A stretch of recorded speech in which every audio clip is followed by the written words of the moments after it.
Hello YouTube and welcome back to another day with the Hero's Downfall. Before we get started, if you are not already subscribed, go ahead and subscribe with notifications on. As well, if you enjoy this video, feel free to leave a like. It does help the channel out quite a bit. And if you enjoy what you see here today, go ahead and leave a comment. As well, you can always leave a suggestion for a future video. That being said, let's go ahead and get started. Today we're going to be taking a look at Sen Triplets. Sen Triplets is Esper and 2 generic for a 3/3 human wizard. Sen Triplets has the ability which reads, at the beginning of your upkeep, choose target opponent. This turn, that player can't cast spells or activate abilities and plays with his or her hand revealed. You can play cards from that player's hand this turn. This deck is going to really focus on how to appropriately pilot this version of the control adaptation of Sen Triplets. I will have the full deck list in the description below. Let me know what you think of the deck if you have any suggestions as well. Alright, let's go ahead and open up that full deck list. Alright, so here we have the full deck list. Like I said, it will also be in the description below. So what I want to do with this entire portion of the video is not just show you the deck list. I don't really see any reason to be like, well, here's Stormscape Familiar, here's Sen Triplets, and just go ahead and read through everything, because you can easily just see it in the deck list, yourself, and you can take screenshots of things that you like. I want to go ahead and show you how to pilot it, because anybody can be handed a deck, but if you don't know the correct steps to take with the deck, then you might fall short. So I just want to kind of take these moments to go ahead and just give you some pointers on how to run this specific version of the deck. And with that, I want to look at the mana base first. So we have 38 lands. I say 38 because Maze of Ith is in here, and that doesn't really count as a land, it's more of a removal spell. The mana base is pretty solid. We have a lot of good dual lands just to get all your Esper colors out, but we also have some rainbow lands in the form of like Cascading Cataracts, City of Brass, Exotic Orchard especially, since it's add mana to your mana pool for a land your opponents control. Which is great because since obviously we don't have access to red and green, cards like that are going to get you the 2 colors you're missing. And in a 4 or so way game of Commander, you should easily have that ability. So pretty straightforward. I'm not going to spend a lot of time here other than just emphasizing, don't cast Sen Triplets until you have the following things in order, until you have a solid mana base on the field.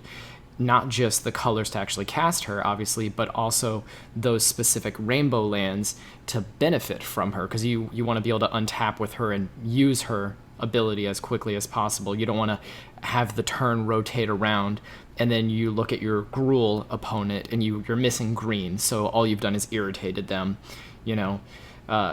You're going to want to also go ahead and make sure you have a respectable amount of ramp in the form of artifacts. Now, the artifacts are really, really awesome in this deck. We have the basic, Soul Ring, all the various signets and things like that, but then we also have like Mox Opal to make sure you have access to every color possible, Soul Grail, we have Cold Steel Heart as well, Gilded Lotus, things like that. 2 cards that are very, very important to have. Maybe one, not necessarily both of them on the field at the time you cast her, would be Chromatic Lantern and Celestial Dawn. Celestial Dawn is old, so the wording on it is a little confusing, but essentially it color fixes everything that you would cast. It basically makes all of the lands that you have plains, and all the spells that you cast would be treated as though they were white. So it's old, so it's worded a little crazy, almost as crazy as the actual artwork on that thing itself. God only knows what those 2 creatures are. But you would want to have one, maybe both, on the battlefield. Obviously read the room. You don't want to put both of them on the battlefield if someone's just going to remove them. So, one of them would probably be fine, given the situation. Now, you're going to want to also make sure that you have ways to protect Sen Triplets. So since she's such a horrible creature to go up against, but such a fun creature to pilot, people are going to try to execute the poor girls on sight. So we have a respectable amount of counter and removal spells. Basic counter spell, Vindicate for removal, Mortify to get rid of creatures and problematic enchantments.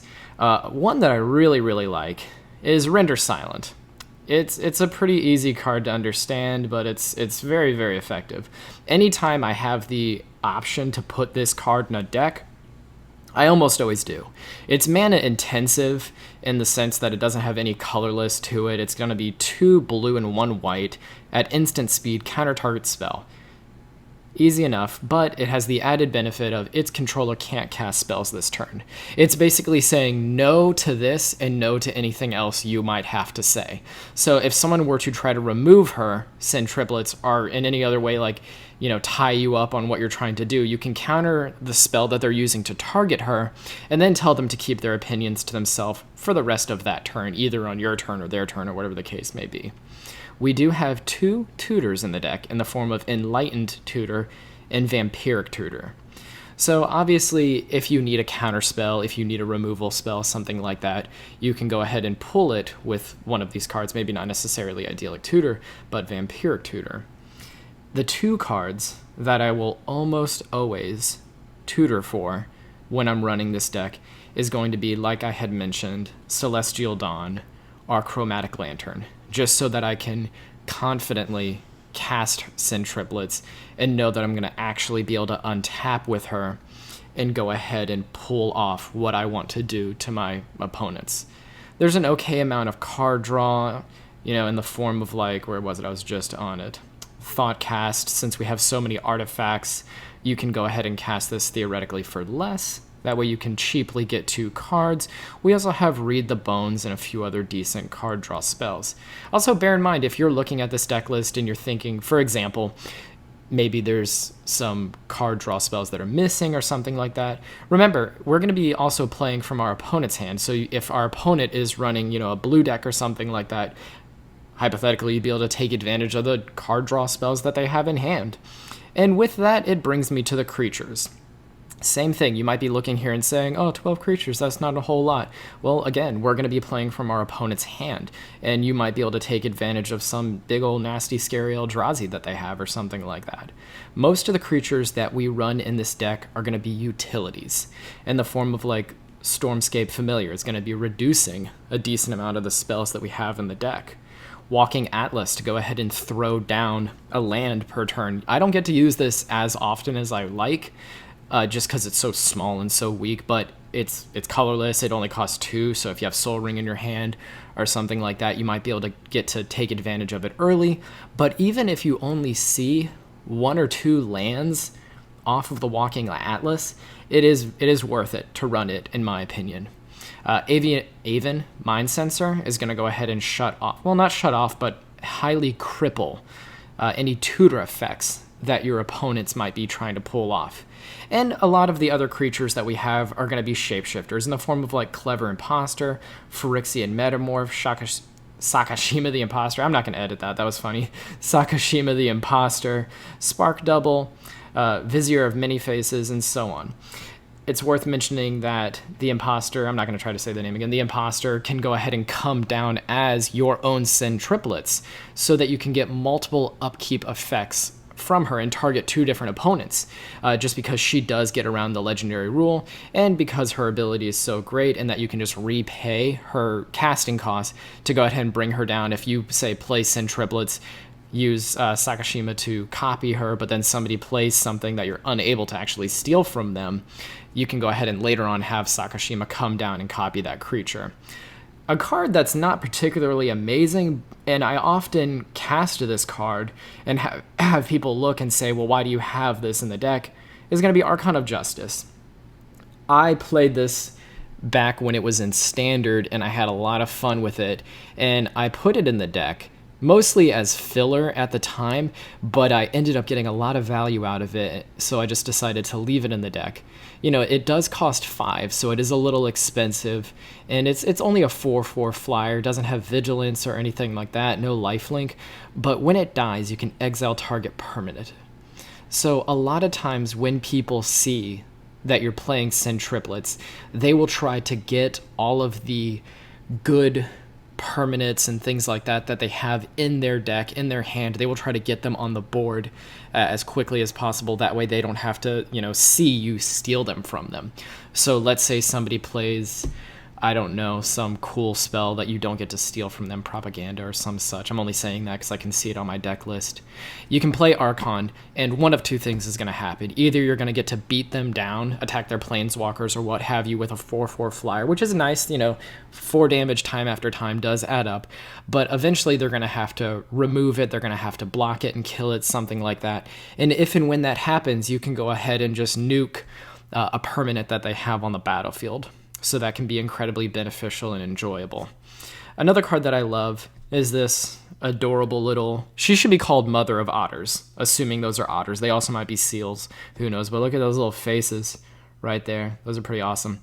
But same principle. If somebody's casting something, like their commander or what have you, and you're not able to steal it from them via Sen Triplets abilities, then you can go ahead and use her and steal it from them later on in the game. For just 2 blue, you can tap her and gain control of target legend or legendary permanent. Again, she's older, so wording is a little off, but you'll be able to steal it from them, which is very, very awesome and enjoyable.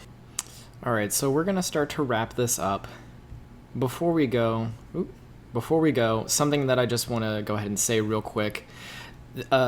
This is just my deck list. Something that I hear a lot, especially when looking at Commander as a format, when you have whatever the commander in question is, you'll often hear some version of, oh, but this is what you're supposed to run with this commander. And while there are cards that are almost auto-includes with certain commanders, at the end of the day, you can make whatever version of the deck you want. This is the version that I most enjoy and that I've had the most success with and the most amount of fun with. But by no means is this the correct or the even best version of the deck. You might look at this and see one card that you're not necessarily a fan of, kind of like how Arcane of Justice is just a card that I enjoy. You might see a better card or a card that you really like or whatever the case may be. So let me know down below. What's a card that you would put in this deck? What's a card that you would take out of this deck? Something like that. And then just before we go, when you do decide to run this version of the deck, remember, secure your mana base, make sure you have all the colors you need to cast her, and then to take advantage of her ability. Make sure you have an abundance of mana in the form of mana ramp and the artifacts that we have. Make sure you have one or both Chromatic Lantern or Celestial Dawn, and then make sure you have some form of protection for Sen Triplets. 1 or 2 counter spells in hand, 1 or 2 removal spells in hand, something like that. That way you can get as much profit off of her as possible.